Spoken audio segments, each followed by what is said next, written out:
All right, welcome back, Grant Training Systems. Today, James and I are going to explain to you what is going on with your shoulder, why it hurts, what the rotator cuff does and why we have it, and some different ways to train it, and maybe why the way you're doing it right now doesn't work.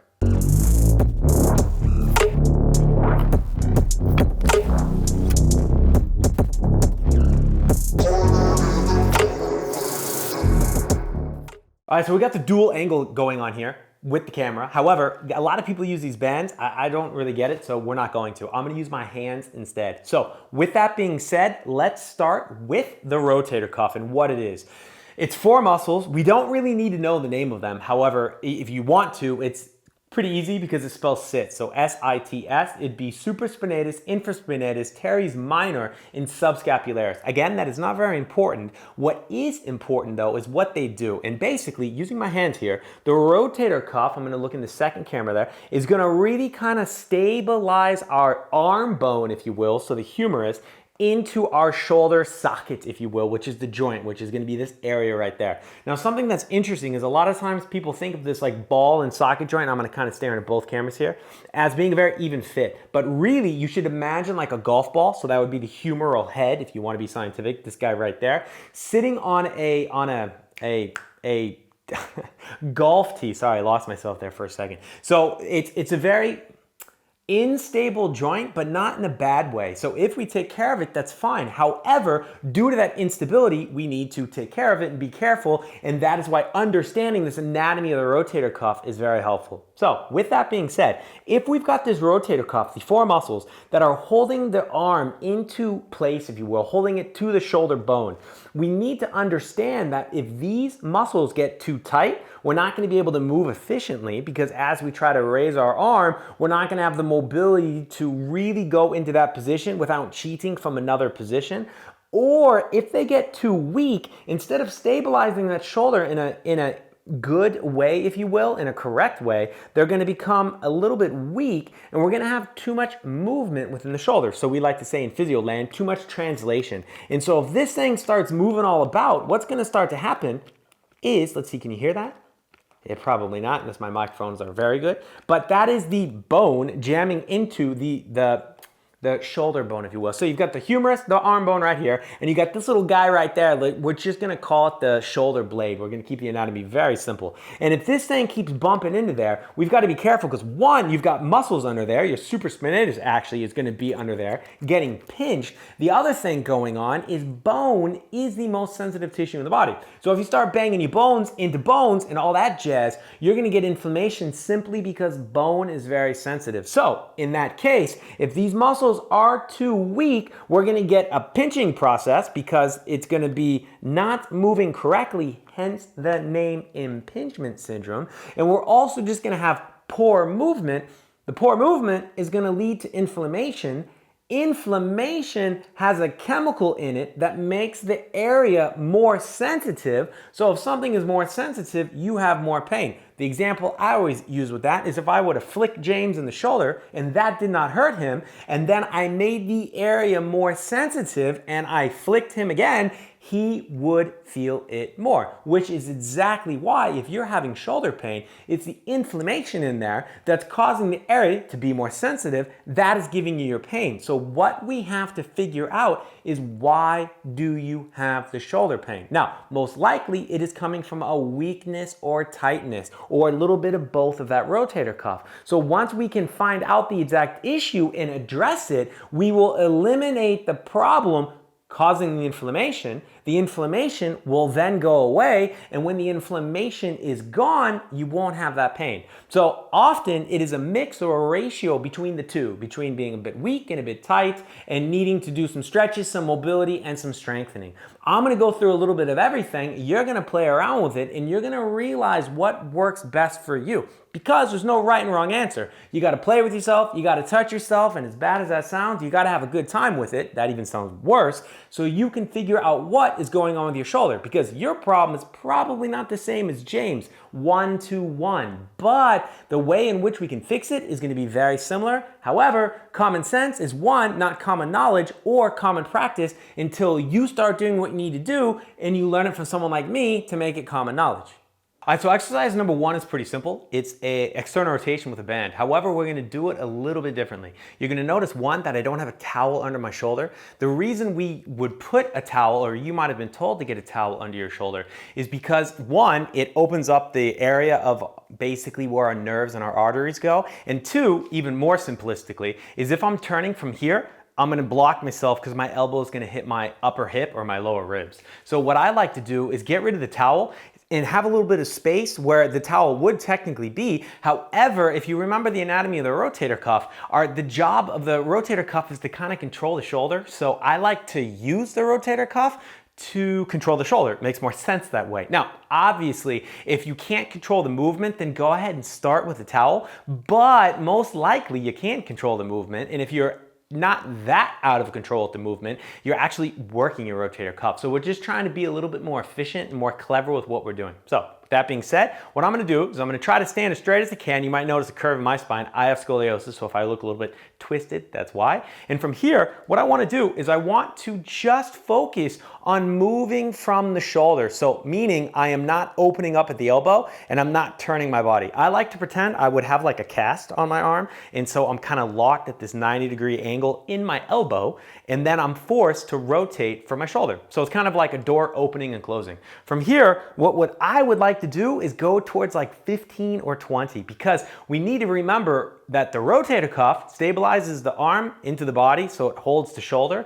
You're moving all day long. So while strength is good, endurance is more important. So if you go too heavy, like sometimes you see those people at the gym that, I don't know, have like 1,000 kilos and they're, doing all the external rotation possible. Usually they're recruiting other muscles. And even if they're not, most likely while they're doing it, because the rotator cuff is so small, they are recruiting other muscles. So I like to keep it light. My technique, good. I like to keep my core tight, try to keep my spine straight. So I like to try to have my ribs in line with my stomach and my butt squeezed tight a little bit just so I have good posture. And while I'm doing this, you can notice I'm focusing on not getting extra movement. So again, the fancy word for that is translation. As I'm externally rotating, my elbow is basically as if I would have the towel underneath me. And as I start to get tired, something that's awesome is you can use your other hand. And what I like to do is I like to help it on the shortening part, so as my muscle's working, but then as I allow it to go back, the eccentric contraction we call that, I allow it to go slow. So just nice and slow. And you can even continue like this, but just help less as you go back and really try to get the burn. Now the cool part, or the different part here, is remember I told you this is about external rotation. So in the next exercise, I actually got to pause it for a second. All right, sorry about that. Took a little bit of a break there for a second because I wanted to move the camera over there, because now what I've gone from is from this position to no break in between, now at 90 degrees. Now, if this position pinches a little bit, it's okay to drop it down. That's not a problem. However, what you want to make sure you do from here is as you externally rotate, hopefully you can see it good in both cameras. Sorry for the low tech here, but I think the information is more important than the technical awesomeness.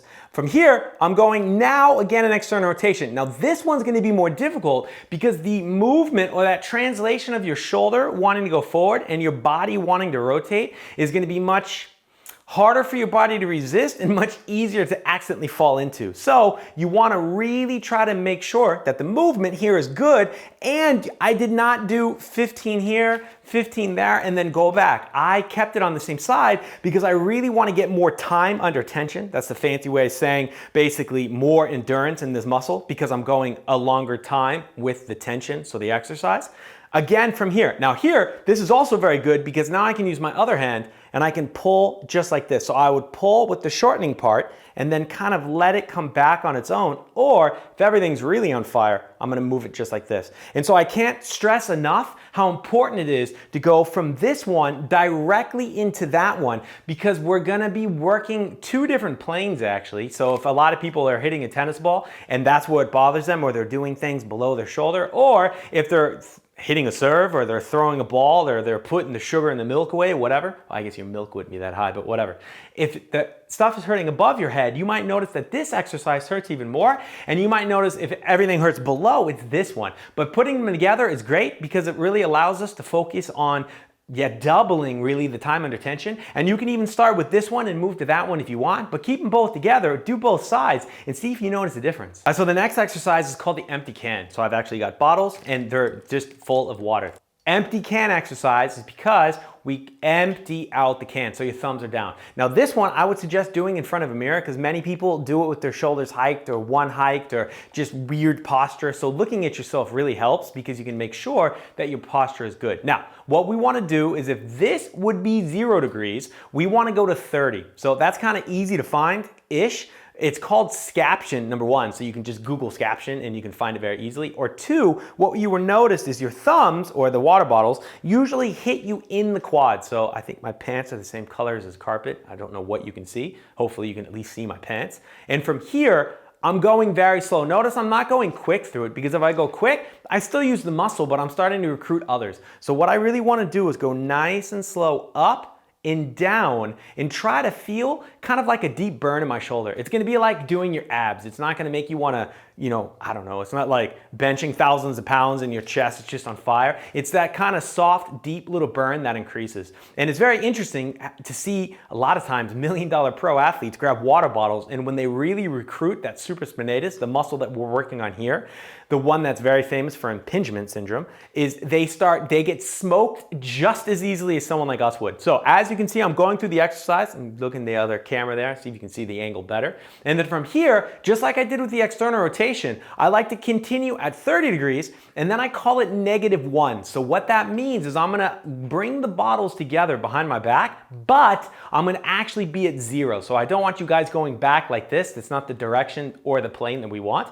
I want you with no break to go directly into this exercise here at 0 degrees. Now, we know that we have more recruitment of the supraspinatus, the muscle that we want to work on, when we are at 30 degrees. But once we've already gotten it tired, you will realize that once you get back to 0 here, it is extremely painful would not be the word. It burns like a mother. So from here, I would also then do the same amount that I did before. So let's say 15 and 15, 20 and 20. Again, it's an endurance muscle, so we want to go heavier. At any time, if it gets heavy, just set the bottles down and continue with your arms. Because if the bottles got heavy and you think, yeah, but there's no way my arms are heavy, trust me, they are now. If the bottles are too heavy and you start kind of cheating with your technique, you look like you're trying to fly away, set the bottles down and then just start slowly only with your arms. So again, we're gonna do that 30 degrees and then we're gonna go at 0. And I like to start with the external rotation below 90, at 90, and then go directly into these exercises so we get as much time under tension as possible and we really get that focus within the rotator cuff and not doing that break where we go like 15 here, 15 there, 15 here, 15 there. I like doing it all together because it's more functional not only for our nervous system, our fascia and our muscles, but we're gonna put that time under tension and we're gonna really see where your weakness is. And most likely, the shoulder that is bothering you is gonna be getting tired much quicker and much faster. All right, so a final little piece, which actually is very important, is the way the shoulder moves. So my theory is, well, we know scientifically that the shoulder goes about 40 degrees here and about, I think, 60 degrees in front. The shoulder blade does not need to move. So that means when James starts to raise his arm, he doesn't need to move his shoulder blade, sorry, the pins are getting stuck there, until he gets beyond that point, and then his shoulder blade needs to move up. However, if these muscles get locked down, this is not gonna move, therefore their arm's gonna continue on its own because unlike a car, when we run out of gas, we will always find a way. So lack of mobility, the shoulder will keep moving, and that is what brings, James, I'm gonna turn you around, hopefully here without breaking you. That is what brings the impingement when our arm is raising up. So a lot of people get this long head of the biceps tendonitis. Well, that makes a lot of sense because if these muscles in the back are getting jacked up, you're not able to move that shoulder blade with the arm for a smooth movement. The arm comes under, starts pinching the supraspinatus, and we have a weak rotator cuff, so there's too much movement in here. Well, the long head of your bicep, boys and girls, I'm gonna see what camera shows it the best, goes up and around and connects very similar or very close to where the supraspinatus would be. And with all the fascia and the tissue and all that jazz being often shared, it starts to make sense why we start getting pain within the bicep and how it starts getting also jammed up every single time as James's or your arm is moving too much. That is also why when we usually go to a physio, the physio asks us, yo, can you point one spot where it hurts? If I hit you in a baseball bat in the leg, you would be able to point exactly where that was. In the shoulder with shoulder pain, often people are like, yeah, here, but sometimes here, and kind of it's all over the place. Well, that makes complete sense because the muscles in the back, like literally in the back, the rhomboids are gonna be tight and stuck. That's why the shoulder blade's not moving. You're gonna start pinching here, so that's why that's gonna start hurting. You're gonna get your bicep involved, so that's why it kind of radiates down into this area here. And believe it or not, your chest actually gets tight. That's a whole different video. But that's why it starts kind of sometimes hurting in front. So that is why with this injury, it's a little bit confusing to take one finger, as the physio usually would ask, and point exactly to where the pain is.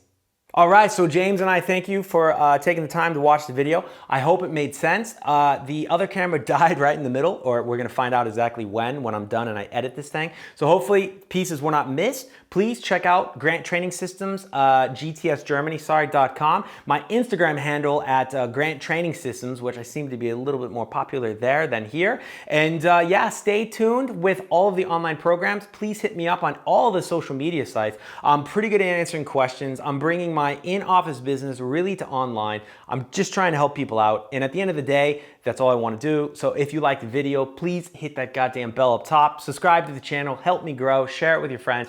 And if you didn't like it, tell me why. Tell me why you think it sucked and all that fun stuff, because I want to have good videos at the end of the day, right? I think it makes sense.